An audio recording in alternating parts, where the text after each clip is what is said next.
We're Richard and Jackie from Early Retirement Wanderlust. And today we want to dive into a topic that we are really passionate about, self-care in early retirement.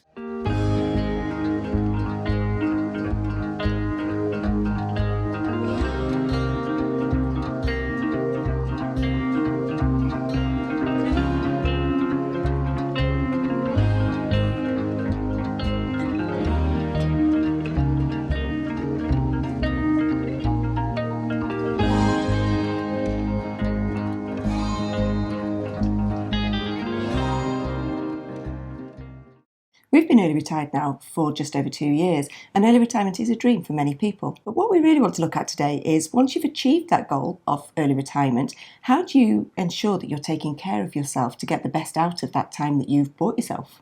So what we want to do in this video is to go through 12 simple and effective techniques to make sure that you look after yourself and that you get the very best out of your early retirement. For me, I think one of the most important things about keeping yourself healthy in early retirement is just get moving. Every single day, have something that you do that's active. We were both in really active jobs when we were teaching. We never sat still. We never had a dull moment. If you're a regular viewer of the channel, you'll know that we try and get out walking or hiking pretty much every day. It doesn't need to be anything big, it doesn't need to be anything strenuous. If it's been raining all day, we will just try and get out for a 10-minute stroll down the road to see the lambs. But equally, we do also try to make sure that we do something strenuous at least 3 times a week, because research shows that you do need to keep your body active. So we will do strenuous hikes, we get out cycling, and we also set ourselves occasional little challenges. So at the moment, we've set ourselves a little activity challenge, which we will talk a little bit more about in goal setting later. In terms of self-care for early retirement, for me, one of the biggest changes has been the quality of my sleep, and that doesn't happen by accident. When I was in work, I was a notoriously bad sleeper, and it's one of the things that's improved most significantly in early retirement for me. But it hasn't just happened by chance, and I've had to be really mindful about what I do in terms of cleaning up my sleep hygiene. The first thing I try and do is to make sure that I go to bed at a consistent time, whether that's when I'm at home or when we're on the road on our travels. I like to go to bed early because I tend to wake up early, and that's fine, but I've been pushing my sleep boundaries now up to about 8 hours, which for me is absolutely unheard of. So how else have I done that? Well, I think quite carefully about what I eat before I go to bed. I'm absolutely aware that alcohol has a wrecking ball effect on the quality of my sleep. So if I drink alcohol, I know I'm not going to sleep well. So that's a motive not to drink alcohol. And one of the things both of us are trying to improve about our sleep hygiene is screen time, and making sure that we have a suitable amount of time away from the screens before we go to bed and before we try and go to sleep. Interestingly, my newfound love of fiction and reading on a bedtime really does help my sleep quality. So, that's another added benefit for me. And the Holy Trinity, along with really good sleep routines and keeping active, is definitely what you eat. And for us, early retirement has been amazing for that. We now have lots of time to think about what we're eating and get creative in the kitchen. Whether we're away camping or whether we're at home, we try to cook most of our meals from scratch and really fresh. We try to have lots of veg in there, we try and vary what we eat, but we're really mindful now that we need to keep our body really healthy through what we put in our mouths. Linked with what you eat is also what you drink, and I think there's a need in terms of well-being to drink more and also drink less. We've made a conscious decision to try and drink more water and to make sure that we're fully hydrated. It's something that we weren't particularly good at when we were at work, but we always now try and make sure that we've got a bottle of water with us. We've also made a conscious decision to try and drink less alcohol, because we knew that we were probably using that as a little bit of a compensation when we were working, and we just got into the habit of opening a bottle of wine on a night. And now we just try and limit that and be more mindful about our alcohol consumption. One of the things that we both believe in, but in our own little way, is to do with goal setting and how we can use goal setting to make sure that in our early retired life that we have an element of purpose in every day. Now, it doesn't have to be anything too lofty. Jackie's set us a little challenge at the moment, haven't you? I have. We are home for 3 weeks and then we are on a beach holiday. So I decided that we needed to perhaps be bikini ready rather than just hiking and travelling ready. So I've set a little challenge. Every day we are going to do, or we have been doing, 50 sit-ups, 50 squats and 50 push-ups. Sounded easy when I said, oh, we'll do this. It's a quick 10 minutes a day, 21 days. Hopefully we'll be a little bit fitter, a bit of strength work, which I don't do a lot of. And be ready for the beach.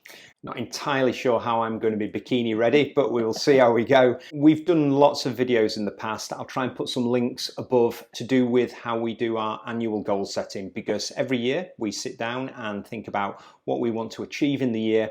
And in order to keep us accountable, we do review that on a quarterly basis. And every quarter, to keep ourselves to account, we put a video out. So if you're interested in that, check out the links. I'm a huge advocate in the power of journaling and doing that on a daily basis.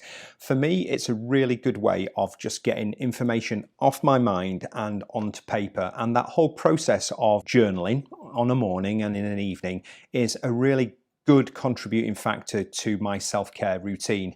Jackie doesn't do it in the same way, no surprises, because we're both different, but her way of getting stuff off her mind is living off an endless amount of lists. We all love a good list, and simply getting that information off your mind and you're not having to focus on it all the time is just really good for your mental health and well-being. And linked with journaling, one of the main things that comes out of my journal is my daily gratitude. And if we're thinking about self-care, then we can do nothing better than to just be grateful for the things that we have in our lives.